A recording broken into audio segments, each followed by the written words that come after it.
के नंदी मैया के नंदी मैया के नंदी मैया के चढ़ावे चलो लाली चुनरी दुर्गा मैया के चढ़ावे चलो लाली चुनरी।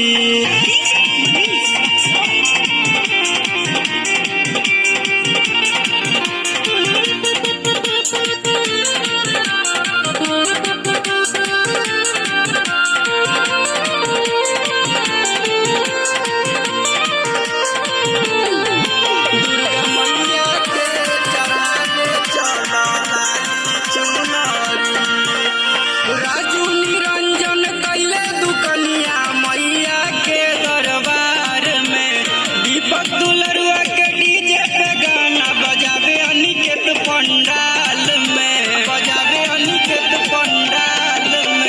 राजू निरंजन कैले दुकनिया मैया के दरबार में दीपक दुलरुआ के डीजे पे गाना बजावे मुन चुन पंडाल।